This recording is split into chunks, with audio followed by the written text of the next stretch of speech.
Yeah వక్ఫ్ బిల్లుపై విపక్షాల కన్నెర్ర అంటూ ఒకరిని చూస్తాను. సో దీనికి సంబంధించి ఒక న్యూస్ కూడా మీకు చెప్పాలి. వక్ఫ్ బోర్డు అధికారులకు కత్తెర వేసే వక్ఫ్ సవరణ బిల్లు రాజ్యాంగ సూత్రాలు సమైక్య స్ఫూర్తిని ఉల్లంఘిస్తుందని, మత స్వేచ్ఛకు విరుద్ధమని ప్రతిపక్షాలు ముక్త కంఠంతో ధ్వజమెత్తాయి. దీంతో ఈ బిల్లును సంయుక్త పార్లమెంటరీ కమిటీ పరిశీలనకు పంపాలని కేంద్రం నిర్ణయించింది. మూడోసారి ప్రభుత్వాన్ని ఏర్పరిచాక జేపీసీకి అంగీకరించడం ఇదే మొదటిసారి.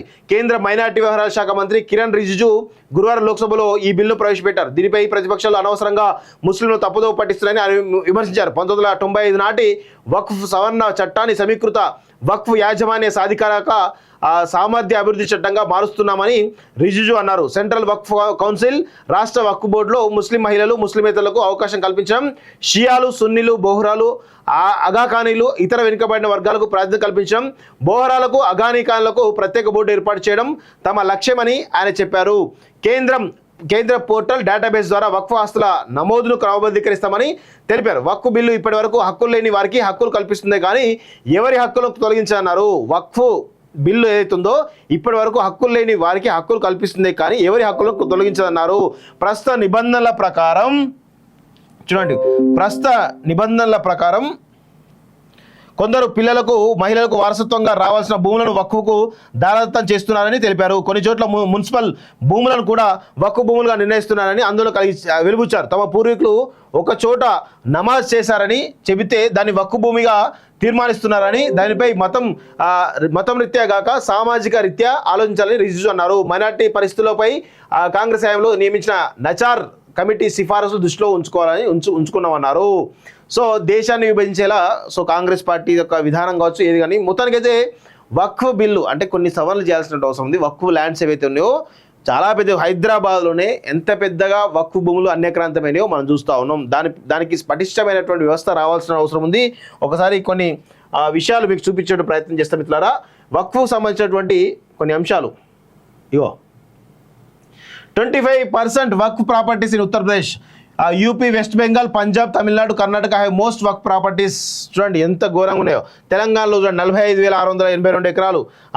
సో ఇది డేటా ఆఫ్ ఆగస్ట్ 8, 2024 వరకు వచ్చిన డేటా తోటి ఎన్ని పంజాబ్లో 75 అంటే 9% ఆస్తులు, పంజాబ్ రాష్ట్రంలో 9% ఆస్తులు వక్ఫ్ భూమియే.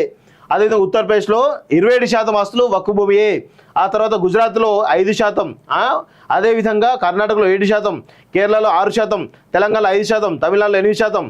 ఇలా ఇండియా వైడ్ మొత్తం కూడా 8,72,324 ప్రాపర్టీస్ ఉన్నట్టు మనకైతే తెలుస్తూ ఉంది ఈ డేటా ద్వారా.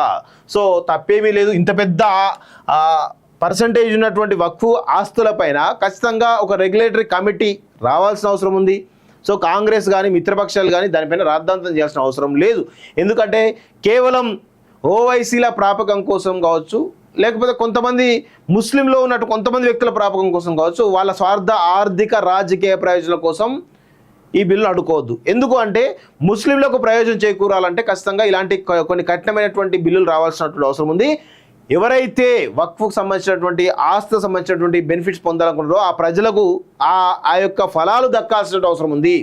అలా దక్కకుండా కేవలం ఓవైసీ కుటుంబానికో లేకపోతే వాళ్ళ కొంతమంది నిజాం వారసులకో ఈ యొక్క వక్ఫ్ ఆస్తులన్నీ కూడా వాళ్ళకు చెందుతున్నాయి తప్ప నిజమైన పేద ముస్లింలకు చేకూరడం లేదు. సో ఆ చేకూరాలంటే దానికి సంబంధించినటువంటి ఒక వక్ఫ్ బోర్డు పైన ఒక పరిమితులతో కూడినటువంటి ఒక స్ట్రాంగ్ బిల్లు రావాల్సినటువంటి అవసరం ఉంది.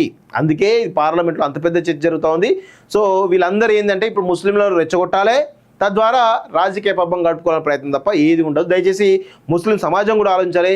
ఎవరికైనా కానీ వక్ఫ్కు సంబంధించినటువంటి ఆస్తులలో వాటి ద్వారా వక్ఫ్ బోర్డు వల్ల మీకేమైనా లబ్ధి చేకూరిందా, ఆ ప్రాపర్టీస్ వల్ల మీకేమైనా లబ్ధి చేకూరిందా ఒక్కసారి ఆలోచించండి.